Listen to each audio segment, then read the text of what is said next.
ভাই এটা মেলা নাকি মারামারি? তো প্রথমে আমরা বেরিয়ে পড়লাম সাইকেল নিয়ে আমাদের বাড়ির পাশে জিজ্ঞাসাই মেলা যাওয়ার জন্য। যেতে যেতে মাঝখানে আটলাম একটা দোকানে গুটকা নেওয়ার জন্য। আর দেখো দোকানটা কি সুন্দর। তো গুটকা নিয়ে খেয়ে দিয়ে সাইকেল চালাতে শুরু করলাম। আর দেখো এটা হলো আমাদের বাজার। আর ভাই রাস্তাটা এত অন্ধকার কি বলবো। তো গাইস এখানে গুটকা বাড়ির মধ্য দিয়ে আমরা যাচ্ছি, খুবই অন্ধকার রাস্তা, এখানে কোনো লাইট নেই।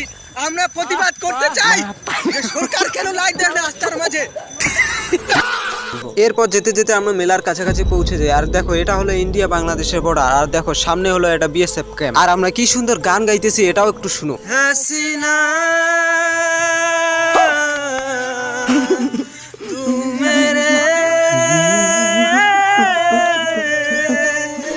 তো ফাইনালি আমরা মেলায় পৌঁছে গেলাম, সাইকেলগুলো রেখে দিলাম আর হাঁটতে শুরু করলাম। আর এসেই দেখি যে প্রথম মারামারি শুরু, যেখানে অনেক ভিড়ভাট্টা হয়েছে কিন্তু ভিডিও খুব রিস্কে করেছি। তো মারামারি দেখার পর আমরা ঘুরতে লাগলাম। আর এইখানে দেখো এটা হলো ডিমের ঘটঘটিয়া, যেখানে আমরা প্রতিনিয়ত লস খেতেই থাকি। এরপর আমরা যাই একটা খেলনার দোকানে মজা নেওয়ার জন্য।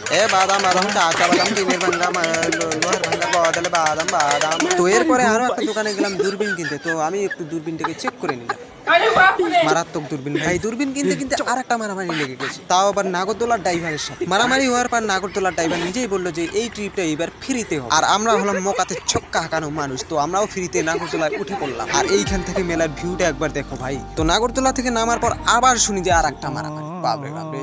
তো চলে গেলাম আমরা মারামারি দেখতে, কিন্তু সেখানে ভিডিও ভালো করে করতে পারলাম না, কারণ মোবাইল যদি ভেঙে দেয় তো স্বপ্ন সব শেষ। তাই কিছুক্ষণ ঘুরে সাইকেল নিয়ে চলে আসলাম বাড়ি। বিদায়।